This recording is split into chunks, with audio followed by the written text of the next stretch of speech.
मी बोरकर गुरुजी विश्वज्योतिषाचार्य ब्रह्मांड ज्योतिष कार्यालय रावेर। ब्रह्मांड ज्योतिष कार्यालयाची कुठेही शाखा नाही। माझा मोबाईल नंबर आहे 9850155558। आजचा कार्यक्रमाचा विषय हा विवाह योगातील अडथळे। प्रथम माझी पत्नी स्वर्गीय सौ निर्मलाबाई बोरकर यांना अभिवादन करूया आणि आजच्या कार्याला सुरुवात करूया। वय वाढत जाते आणि विवाह होत नाही, स्थळ येत नाही आणि स्थळ आले तर ती होकार नकार देत नाही आणि काही स्थळ आपल्या मागे लागतात जी पसंत पडत नाही ती, आणि जी हवी आहे ती बोलायलाही तयार नसतात। मग असं का होते? तर याच्यासाठी शुक्र आपल्याला कुंडलीत बलवंत असावा लागतो आणि तो शुक्र काहींच्या कुंडलीमध्ये बलवंत असल्यावरही विवाह होत नाही।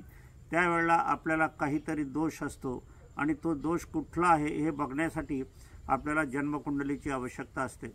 जन्मकुंडलीची आवश्यकता असताना आपल्याला हे बघावं लागते की मातृस्थानातून दोष आलेला आहे का पितृस्थानातून दोष आलेला आहे हे बघावं लागते।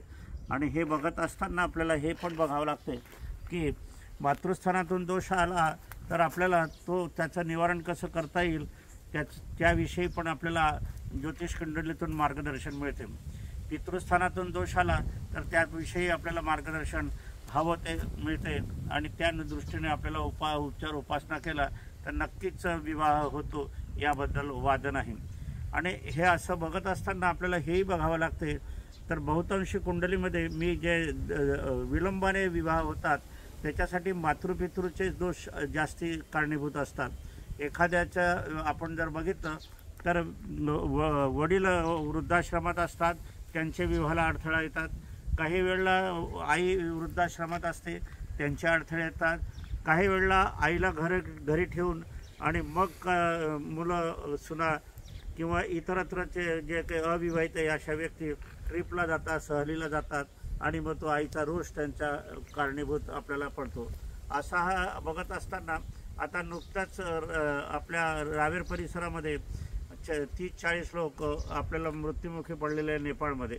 त्याच्यातले काही जण माझ्याकडे आले होते आणि मी सांगितलं होतं की जर आई वडील घरी राहिले तर मृत्यू घोंगावतो आणि त्याप्रमाणे काहींच्या घटना तशाच झालेल्या आहेत। ही अशी गोष्ट आपण बघत असताना या कुंडलीमध्ये आपण जर बघायला गेले तर हे एक बघायला पाहिजे की आपल्याला विवाह करायचा आहे। विवाह झाल्यावरही मात्र तुम्ही आईवडिलांचा रोष हा ठेवायला नको आहे। आईवडील आनंद असतील तर आपला विवाह लवकर होतील। काही वेळेला काही कालसर्प योग करतात, नारायण नागबळी करतात आणि याचेही दोष आपल्याला लागतात। वास्तविकातला आपला जो विवाह आहे, आपला जो शुभमंगल कार्यालयाचा विवाह आहे, हे शुभ कार्य आपलं आहे आणि आपण मर्तिक कार्य करतो। मर्तिक कार्य म्हणजे कोणतं? तर कालसर्प शांती, नारायण नागबळी विधी, हे अशुभ योगाचं आहे। आता तुम्ही विवाह तुम्हाला करायचा आहे आणि तुम्ही विवाह करण्याच्या अगोदरच ठरण्याच्या अगोदरच अशुभ कार्याची सुरुवात करता तर मग तुमचा विवाह कसा होईल? कालसर्प शांती, नारायण नागबळी हा उपाय विवाहासाठी मुळीच नाही आहे। विवाहासाठी जे शुक्र भ्रमण आहे, शुक्राची गती आहे, त्याचा अभ्यास करायला हवं आणि शुक्राची उपासना आपण जर केली योग्य रीतीने आणि मातापित्यांचे आशीर्वाद आपण घेतले तर नक्कीच विवाह होतो, याबद्दल वाद नाही।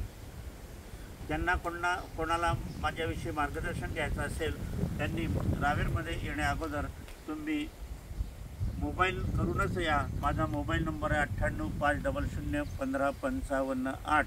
रावेरमध्ये आल्यावर अलंकार बोरकर ज्वेलर्स आणि विक्रम बोरकर ज्वेलर्स यांच्या शोरूमच्या आतमध्ये जाऊन आपल्याला विचारणा करायची आहे की आम्हाला बाबांकडे जायचं आहे। पुन्हाच आजच्या कार्यक्रमाचं समापन करूया। माझी पत्नी स्वर्गीय सौ निर्मलाबाई बोरकर यांना अभिवादन करूया आणि आजच्या कार्यक्रमाचं समापन।